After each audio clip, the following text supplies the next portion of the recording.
is your first GLIC event. Woo! Before we start with a couple of other introductions and stuff, I want to just really get to a quick thank you to Deborah, who really arranged this evening, so kol kavod to her. And the catalyst for Deborah arranging it was because this past summer she interned at Emunah Women. And maybe Deborah is going to talk a little bit about Emunah Women, and then specifically introduce, yes, and then I'll take over from there. So go ahead, Deborah.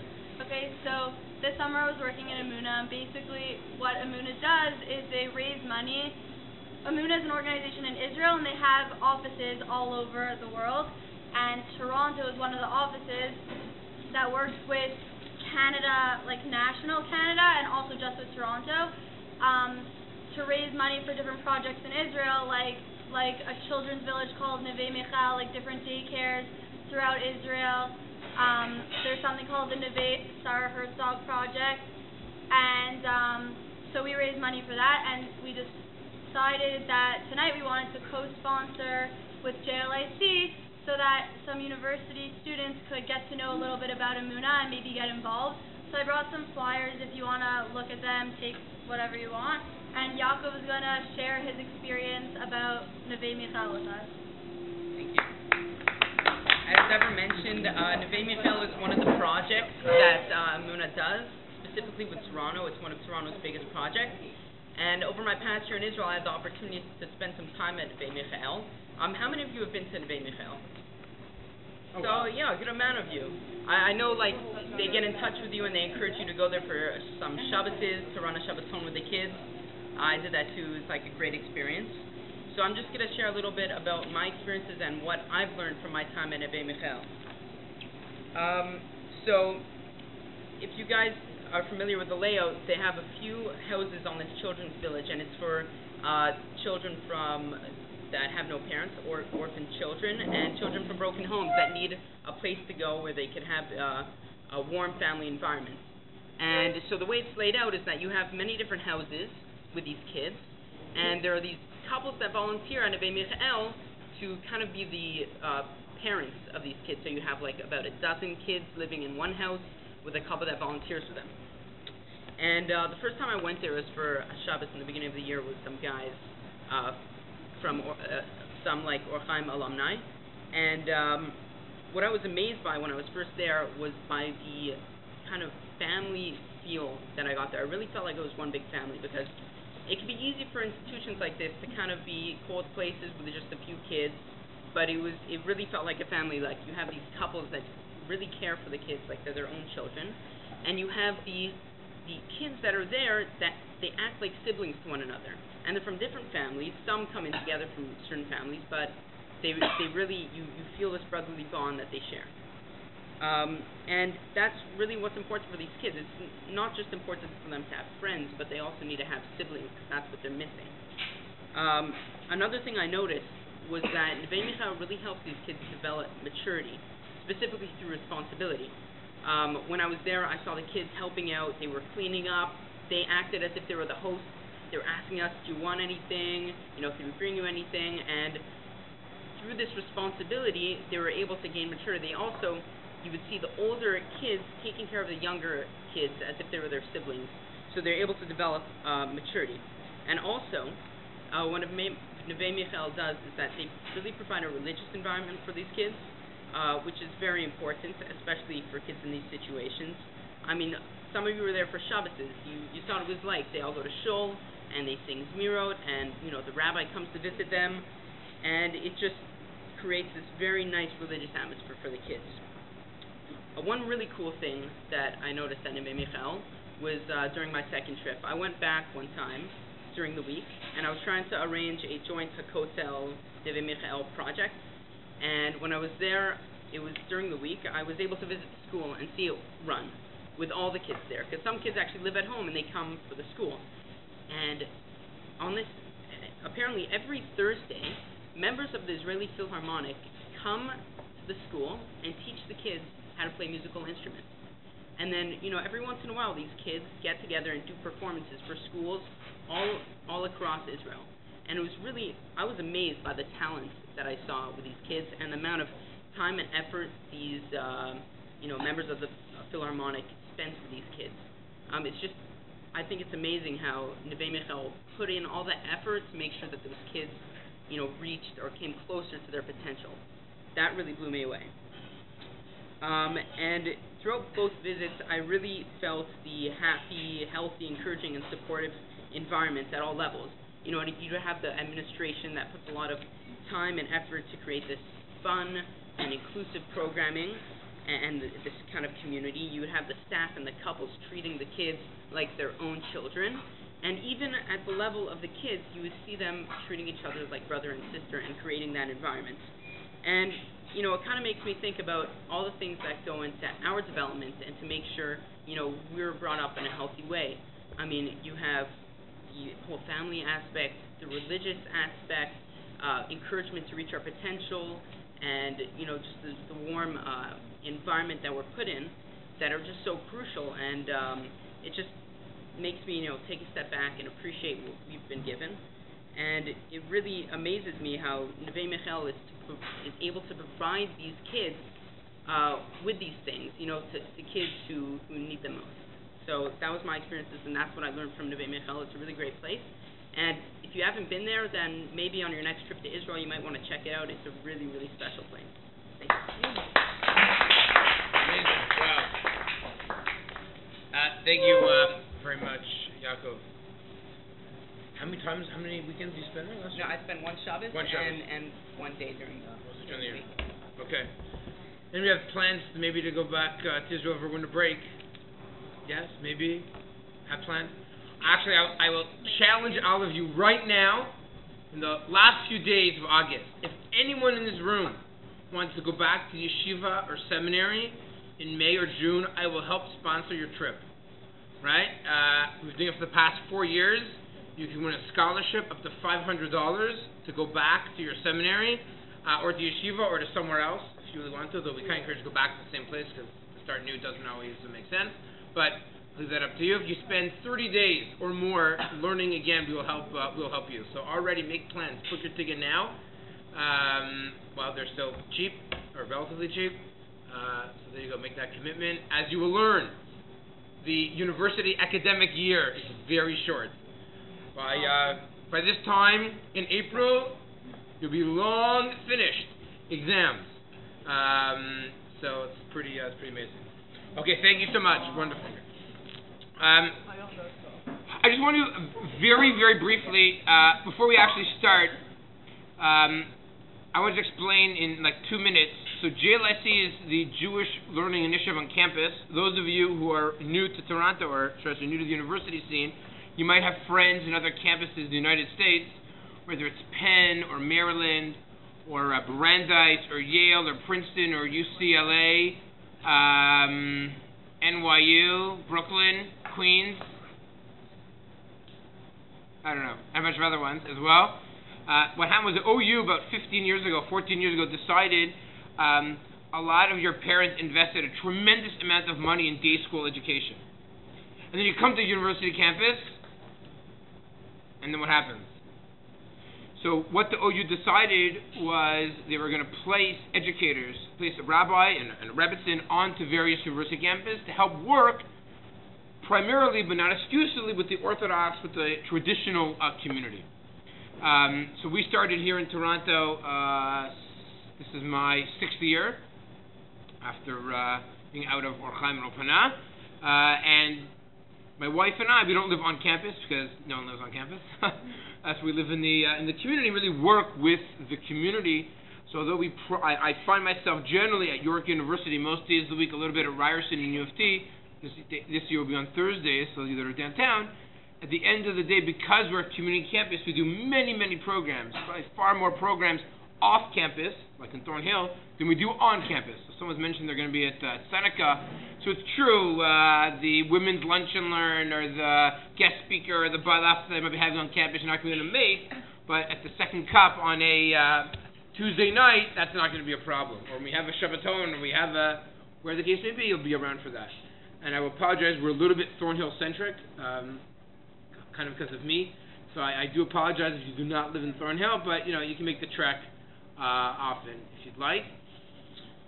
So let's. I want to start actually with a question. When you hear the terminology leadership, what comes to mind? When you hear the term leadership, what? Let's play word association. What do you think about when you hear the word leadership? Throw out a word. Shlomo. When you hear the word leadership, what comes to mind? What? Shlomo. Shlomo. What? Sorry? David, what do you think? Moses. Why Moshe? He was the best leader. What? Explain. Why was he the best leader? Because he led us both physically and spiritually. Want to explain what you mean by that? Yeah. I don't know. He led us to where we were supposed to go and kept every person involved. Everybody was doing what they were supposed to do. Did Moshe lead us, or did someone else lead us? I think he led us. What? Does it say anywhere in the Torah that Moshe led us in the desert?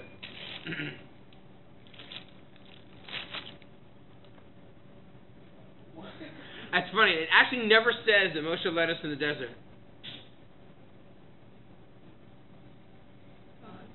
Who led? It was God, no?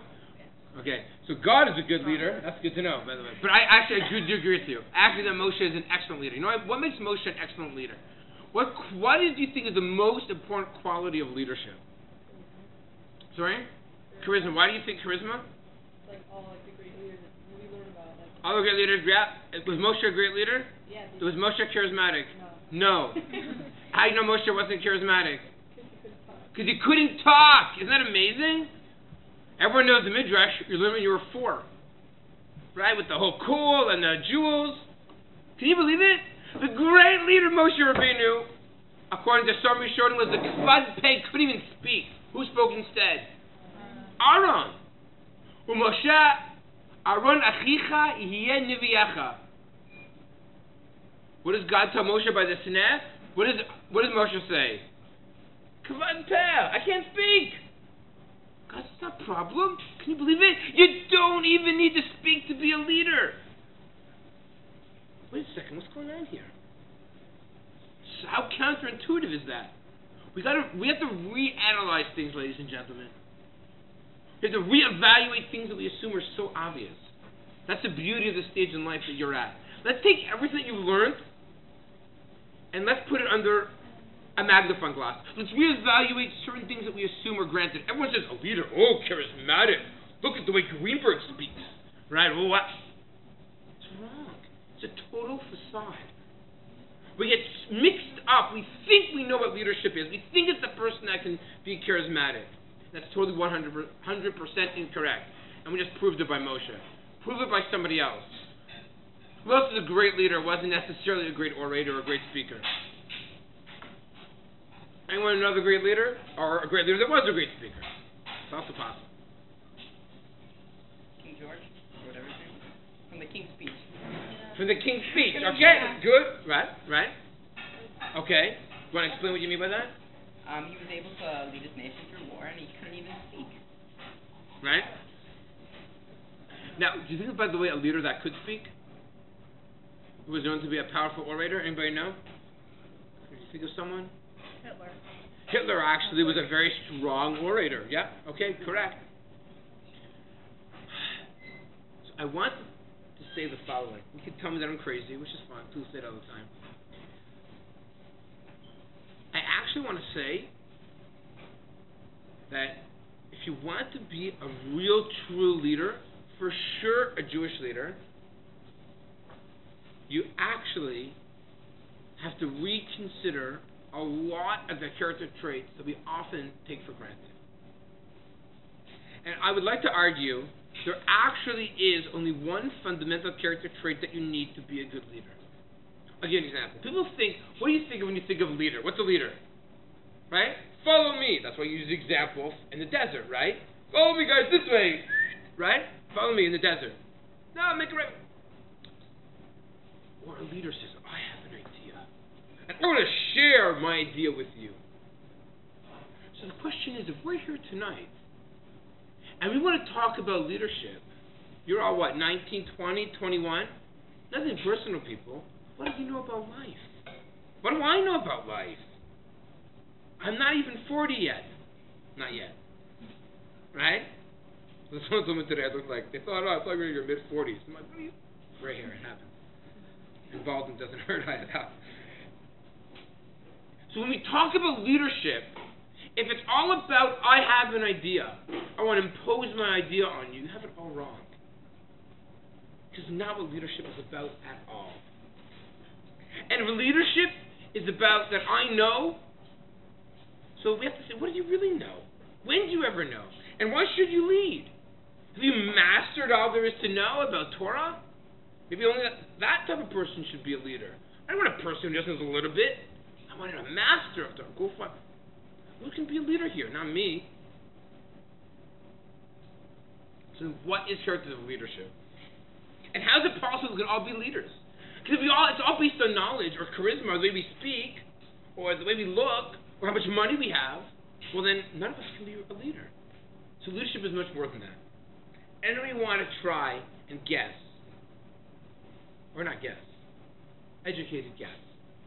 What do you think is the most important quality of leadership that every single one of you in this room possesses or can attain?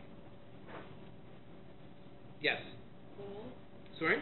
Have like a goal. A goal, explain, because there's no question, according to Rabbi Sachs, yes, having a goal and a vision are one of the top 6 things that you do need. To know, like, what are my goals? How am I going to achieve my goals? Okay, I have to have, let's use another word, goals. I like to use another word, which is vision. What's the difference between goals and vision? Those of you that are in business are going to talk about it. There's actually a big difference between mission and goals and vision, but I don't want to give that right now. But a vision, you got to know, what do I envision? What's my chazon? What's my nevuah? Where am I going to? What's the ideal? Beautiful. First name is again? Avital, sorry. Yes.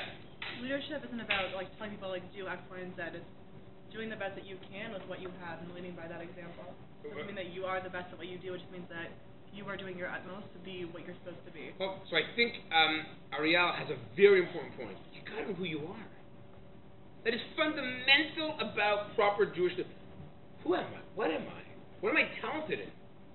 Okay, good. Who am I? What's my vision? We're getting there. Yes? I'd say maybe being a leader is not about the leader himself, but about the people he's leading. Awesome. I'd say the most important thing about a leader is to facilitate the success of the people you're leading and to be able to foster that success and go somewhere with it. Good. So it's not one size fits all. You know, it's like made to measure. Forget if you know the joke, then forget about it. Right? Some people know what I'm talking about. So if it's made to measure, I always have to promote people that support GLIC, so they support GLIC. So listen to them. So when you have something which is made to measure, it's not that one size fits all. But you have to understand that everyone who's around you is different. Awesome. Amazing. Yeah. Humility. Humility. Wow. Who was the most humble person, the Torah says? Anav mikol adam. Do you believe it? So we think that to be a leader, you have to have charisma. You have to be a big shot. The Torah says the opposite. Moshe is a leader because he's anav, because he's humble. Is that amazing? The opposite of the world that we live in today. The world we live in today says to be a leader, you have to have what? You have to have haughty, be all, confidence, charisma, not according to the Torah. Those leaders are superficial. Those leaders are about glamour and glitz, not about essence. Awesome. We spoke about vision. We spoke about not one size fits all. We spoke about humility. We spoke about knowledge, right? And who am I? Awesome. Anything else? Yeah. It's a combination of all of them, especially what Yaakov spoke about. You want to create an effective commitment. You want to care for everyone that's following you and make them emotionally attached to you, and not like in a creepy way, but in a way that they always want to. Not like in a legal way. They're striving to go in with your vision, and they make it their own vision. Okay. So you've got to have the right vision, though. Yeah. Right? Okay, to have buy-in, you need buy-in, meaning a leader has followers. Good. I still think there's something even more fundamental. let's use this as an example. The first time they were introduced to Moshe Rabbeinu, not when he's a little baby, like crying in a basket, when he's like more of an adult. Anybody know what is the first narrative? What's the first story in the Torah about Moshe Rabbeinu? What happens to him? Hitting the Egyptian. Why does he hit the Egyptian? Did he hit the Egyptian just having a bad day at the office? And he wants to like, oh, this guy's annoying me, bam! What motivates Moshe to do that? He was beating up a Jew. He was beating up a Jew. An Egyptian, was Egyptian just beating up a Jew? He was what? Beating up, he was about to kill him. How do we know this? It says, Lama Takeret, right? He's being Makeh. Bayar Ish Mitzri, Makeh Ish Shiri. Makeh is always pretend to kill in the Torah. What does Moshe do? He intervenes. Why does Moshe intervene? Because he's stronger? Because he's better? Why does Moshe intervene? What? He cares. There's a Jew who's being beaten up.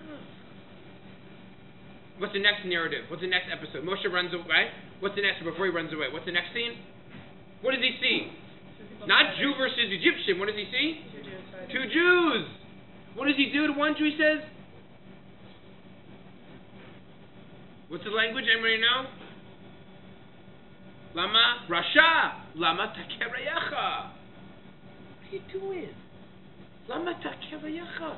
Why are you beating up your friend? Your fellow Jew. Moshe intervenes. Why does he intervene? Fame? Power? Charisma? Money? Ego? He wants to help. Jew versus Jew. Third case. First one is Jew versus Egyptian. Second is Jew versus Jew. What's the third? By the well. Non-Jew versus non-Jew. Midjan versus Midjan. Right? Again, why does he intervene? Because he cares. He sees there's an injustice. Ladies and gentlemen, if you want to know what is a fundamental characteristic that Torah is trying to tell you, you know why Moshe was a great leader? He was a terrible speaker. I don't even know what his vision is, to be honest. But you know why? The Torah says 3 narratives in a row. You gotta wake up and smell the chumash. You know what he's saying? You know what he's saying? The Torah is saying, you know why Moshe chose me a leader? Because he cares. Compassion. Ichbatla. There's an amazing thing about leadership. Volunteering. Going to these places. The word natan in Hebrew is a palindrome. I apologize, I used big words before school started. What's a palindrome? Same frontwards and backwards. Isn't that cool? You know why? Natan and notain. When you give, you actually receive. The more you give, the more you volunteer, the more you help, the more you grow. You just heard it right now. That's an amazing... Ask anybody who volunteers for an exam. I want to tell you an amazing story. There's a study that was done. I heard this from a professor at YU. Professor David Pelkowitz. He said the following. Listen to this. This is amazing. They did a study of 2 groups of people who had MS, muscular sclerosis. And they said, you know what? This group, I don't remember the exact number. For argument's sake, we'll say 15. The 15 are going to be the patients. And the other 15 are going to take care of these patients. Meaning, they assigned a group of people who had MS, and they said, you're going to take care of, you're going to be partnered. You're going to be partnered. And you're partnered. And your job is to care for that other person. What does it mean by care? You're going to call them, help them get dressed. Be like their surrogate parent, as best as you can with your MS disease. An amazing thing happened. Those people that helped, within 6 months, became less depressed, their own medical condition improved, they rated life, they said they were happier, a greater sense of satisfaction and joy in life. If you want to know how to be human, is to help someone else. It's humanness. That's being a notain. That's noseh ba'ol chavero. We carry the burden of our friends. It's an amazing study. That's Moshe Rabbeinu. Let's go on to find another great example. What was Moshe's profession? He was a shepherd. What's the job of a shepherd? A shepherd takes care of sheep. Wrong. You're like, what are you talking about? Let's reevaluate. Have you ever heard this expression? They follow like sheep. You heard that expression? Yeah. Follow like sheep to the slaughter. I have a question. If sheep follow each other, why do you need a shepherd? That's a great job, eh? You know? You get to sit down and, check your iPhone all day long, and the sheep are all going to follow each other, no? So why do you need a shepherd? Ever think of that before? You don't need a shepherd because they follow like sheep. Sheep ran away. No, to protect the outside. The job of a shepherd is to take care of the strays. 99% of all sheep follow each other. You all learned this also in your grade 4. When you were 4. What's the beautiful midrash about Moshe being a shepherd? Isn't the power of a midrash how powerful it is? What's a midrash? Moshe's walking, and what does he see? A little shepstala? And what does he do? Who said it? He picks them up and he brings them back to the flock. No? What does God say? It's a midrash in Shemot Rabbah. If that's how you care about what? A sheep. How much more so are you going to care for my people? You understand the power of that midrash? Why the midrash is screaming and shouting? Why is Moshe chosen? Because he's a good speaker, not because he's good looking, not because he's strong, not because he has money, not because he has power, not because everyone listens. It's because he cares. He understands the notain. He understands the palindrome of nun taf nun. He understands what it means to give and to help. That is a true leader. If leadership is about charisma, about speaking, about money, about power, so I don't know, maybe I have it, maybe I don't have it. Maybe you have it, I have no idea. But I believe the fundamental about Jewish leadership is, you don't need to know that much. You don't even need to be that strong, or that wise. You just have to have a heart. You all have a heart. I really hope for more than one reason. If you care, if you're concerned, if you have some type of empathy for something else, then you have what it takes to be a Jewish leader. And that, I think, is revolutionary about leadership. If you take a look at every single ancient document, those of you that are going to study maybe ancient history, take a look at the ancient leaders of the Greco-Roman world. They were warriors, heroes, power. They weren't some wimpy shepherd. But not in the Torah. I'm not saying that David Melech who's straw, for sure. I'm not saying you don't have that. But what's the profession of most Jewish leaders in the Torah? Being shepherds, Because they care. It's their job is to care. All right, I'm going to hand out this Makot sheet, but I'm not. I'm going to read you a midrash. The midrash says the following: Vayita Esha bever Sheva. Anyone know what that pasuk is referring to? And we have to learn more Torah. It can't be that I quote a pasuk from Sefer Breshit. You don't know where it's from. It can't be. Vayita Esha bever Sheva. Who did it? When did he do it? What? What? Huh? Abraham. Esha bever Sheva. Good. Bravenders. Kung Rally Brown right now.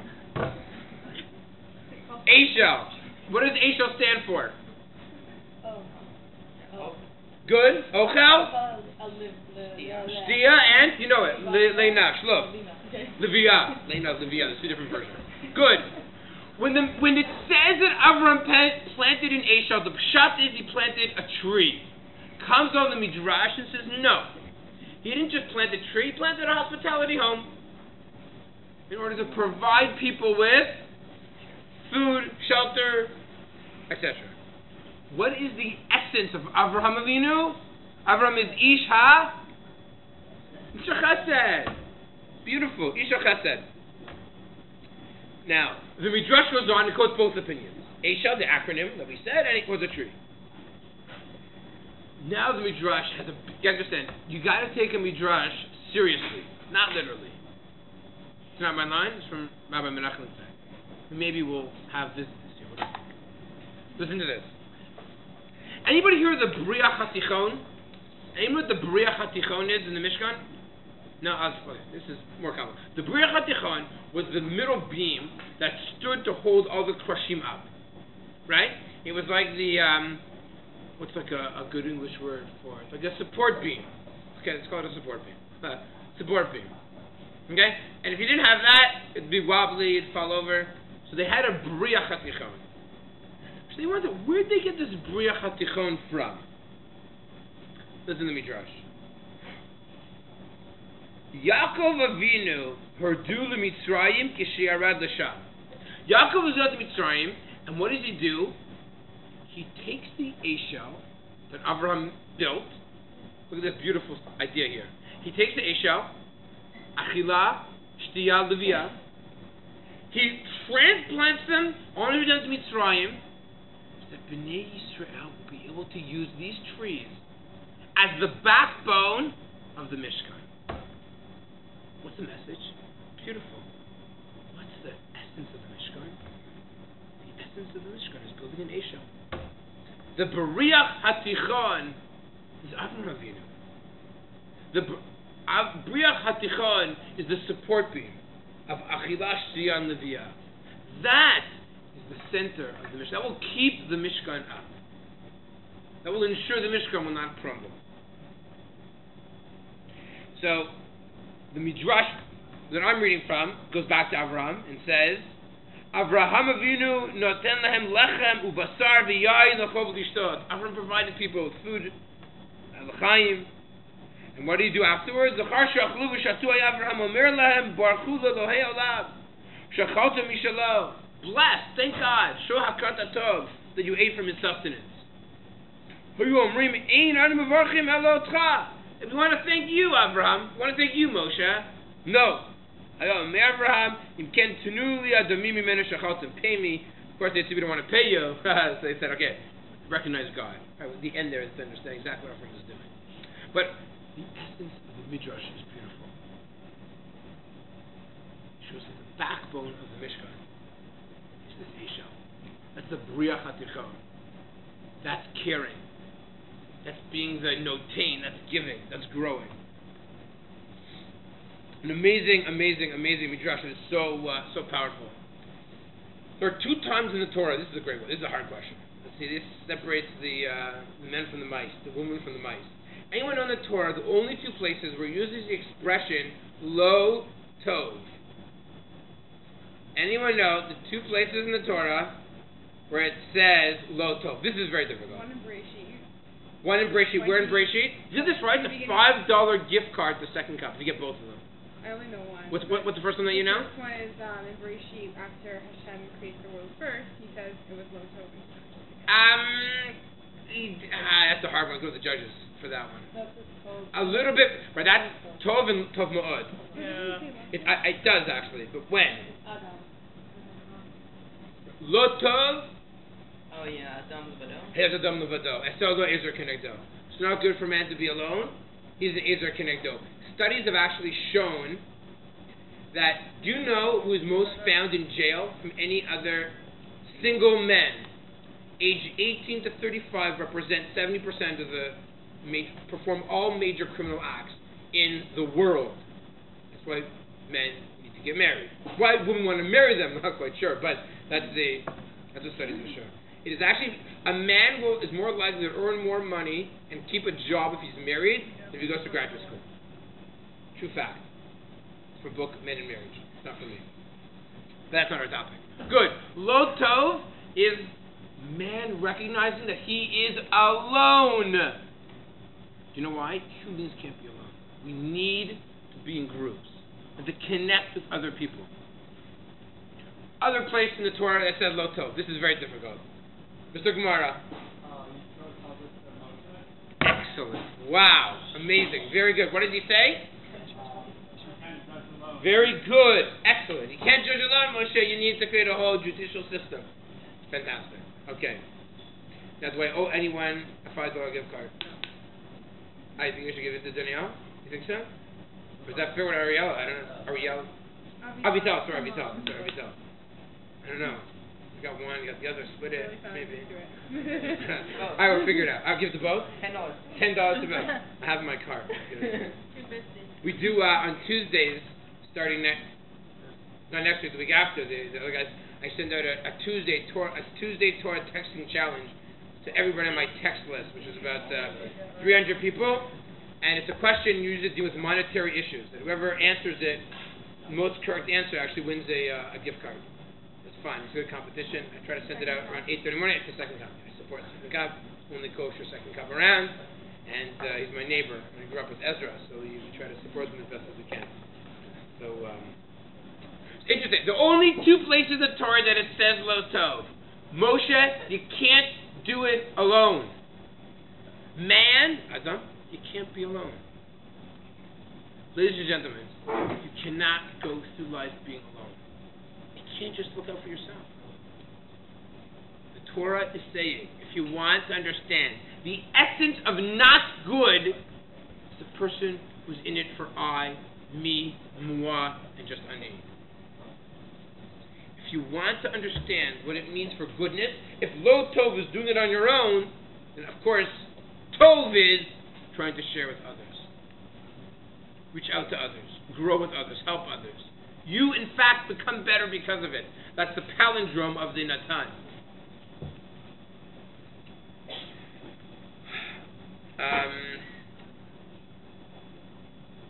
Any other thoughts? I want to one more. This is an amazing story that I want to share with you. There's a lady whose name was Mrs. Schwartz. Mrs. Schwartz was actually blind. She lived in New York. She lived in Manhattan, actually near Washington Heights, and she was blind. And she had a neighbor. The neighbor actually, I know you're gonna laugh. The name was actually Goldberg. And Goldberg, the mother, whose name I can't remember, Mrs. Goldberg, had actually 12 children. And she would have all of her children help Mrs. Schwartz, who was actually legally blind. And all of her 12 kids were forced to do, not forced, but they were asked to do a different chore. One would take out the garbage, and one would do this, one would do that. Mrs. Goldberg had a daughter who was 9 years old, who was extremely, extremely shy. And Mrs. Goldberg said, my 9-year-old daughter was extremely shy. Okay, she didn't say it like that. Gave her the assignment, the task, to read to Mrs. Schwartz 2 nights a week. And the 9-year-old girl, she didn't want to do it. It's like, read to a stranger? But Mrs. Goldberg, who was very intuitive, forced her daughter 2 nights a week, and it turned out that after a very short period of time, it was the highlight of this little girl's week, was reading to Mrs. Schwartz a book. Because unfortunately, Mrs. Schwartz was blind. About 2.5 months to 3 months into this relationship, Mrs. Schwartz turned to this 9-year-old girl and said, I really appreciate everything that you're doing. Your whole family does. And 2 years from now, it's all going to change. And I'm going to get my vision back. So the girl's like, why 2 years? So Mrs. Schwartz said, you know why? I receive a stipend from the government every single month. And I have some other pension. I receive some funds. And every month I allocate a certain amount of money. And in 2 years from now, I will have enough money to perform surgery on my eyes. Because they've now come up with a method, my condition, it will restore my eyesight. But it's going to take me 2 years to raise the money. This 9-year-old, extremely shy girl, true story, went to her class, went around to all the classes in her school, asking for change. Why? Because she said, there's this lady in my building whose name is Mrs. Schwartz, and she needs surgery to get her eyesight back. She collected $8.36 from change from the school. They don't come to school with that much money. She put it in an envelope, and she brought it to Mrs. Schwartz. She said, Mrs. Schwartz, here's money for your surgery. Mrs. Schwartz was like, are you serious? It's unbelievable. And the girl took Mrs. Schwartz by the hand and brought her to, because she knew, because she actually wore glasses, to her optometrist, who was just down the block in New York. They waited in line at the end of the day. The optometrist came out and I said, yes, you have an appointment? I don't have an appointment, but you see, you're my daughter, my glasses. Oh, yeah, I recognize you. You're from the Gomer. This is my neighbor, and she's blind, and she needs surgery, and you can do it, and here's the money. So the doctor looks at the money. This is New York, right? Surgeries are not $8.36. He looks at the money. He books an appointment. Mrs. Schwartz has no idea, right? She doesn't know, she sees this money. She thinks there's enough money. The girl has no idea. The girl thinks she has enough money. What does the girl know about money? She just gives the guy money, and so go through the process, and she actually needs to be hospitalized. And a year later, and this girl says nothing to her mother. She's shy. She's a shy girl. She doesn't express everything to her mother. A year later, Mrs. Schwartz appears on the scene again, and Mrs. Goldberg sees her and says, "My goodness, where have you been for the past year?" She says, "Look at me. I'm able to see." Mrs. Goldberg is totally taken back. Said, "Oh my goodness, how is that?" She explained to the story of what her daughter did. Now, Mrs. Goldberg, who understands the power of giving to others, walked in that day to the optometrist, said, "You have no idea who I am. Sorry, you know who I am, because my daughter goes to. That's not why I'm here. I'm here because that surgery that you did and the care and the treatment did not cost $8 plus. I want to pay you in an installment plan. I don't have a lot of money. I have 12 children, live in an apartment in Washington Heights, but I want to somehow pay you back a little bit over time." And the optometrist said, "You have it all wrong." And he reached into his pocket and he pulled out of his pocket the crumpled envelope that Miss Goldberg's daughter gave him. And he said, "Every time I get into an argument, or I hear of an argument, or I hear of people fighting, and I think about how terrible human beings can be, I reach into my pocket and I feel the envelope that your daughter gave me. And it restores my faith in humanity. That a little girl who's so innocent, can just believe in the power of healing and the power of giving. And that restores my faith in humanity." The $8.36 is nothing compared to how much you've given me, to how many people I tell this story to. I also heard the story from Dr. Polkowitz, and the doctor and the mother both verified the accuracy of this story through one of the lectures that I heard from him a number of years ago. When you train your family to give, all studies show that if you have parents who are involved in the community, if you have parents who give of their time, of their money, but more important of money is time and heart, it transforms your children. I have no idea if I'm transformed, but I know as a little kid, on Sundays, 3 or 4 times a year, I would go to this old age home before the Chagim. We try to bring a little simcha to the elderly. I thought it was a pain, it was annoying, the old people smell bad, they're weird, there's like salat. I had no idea. I thought I was helping them. I thought, look at me, I'm a 10-year-old kid helping out these poor, pathetic people. The opposite is true. Those people were teaching me lessons that you can't learn in school, you can't learn in books, you only learn by living. That is the power of Nun Taf Nun. That is the power of the Beria Chatichon. That is the power of Eshel. The power of Nevei Michael. Thank you. You learn, if you want to have an impact on you, it'll be transformative. Those of you that know you're involved in helping in communities or organizations, it has tremendous impact on you. And you don't have to be a great speaker, or have a lot of money, or have power, or influence other people. Become like me. Follow me, I know everything. Absolutely not. You just have to care, just have to have a heart. So I challenge each and every one of you right now, a few days before Rosh Hashanah, a few days before the New Year, imagine if you could turn to HaKadosh Baruch Hu this Rosh Hashanah. Imagine if you could turn to HaKadosh Baruch Hu when you say the Al Chait on Yom Kippur. You could say, you know what, I'm going to take on a project. I'm going to get more involved now that I'm back in Toronto. Be involved in my community. Get involved in communities elsewhere, an organization. So, or not even organization, your neighbor. Last year, we went to visit the Bernard Battelle Center by Hanukkah. There's an elderly lady whose name was Miriam. I cannot remember her last name. She had, her legs were amputated. She was in a wheelchair, and she spoke French. We found someone to trust. She lived in like Yechubitzville. We tried to arrange someone to visit her, and she wouldn't. She said it's an amazing story. She was 90 years old. Her legs were amputated, and she said, "If you could find me someone to come to my house who wants to learn how to speak French," she's from Paris. She says, "I will help that person. I will give them French lessons. Right? They just come to visit me." She didn't want to take. She also wanted to give. It's just an amazing thing. She's a 9-year-old lady whose legs were amputated. That is what the Torah says about Moshe Rabbeinu. That's what it means to be a shepherd. That's what it means to be a Jewish leader. It's the power to give.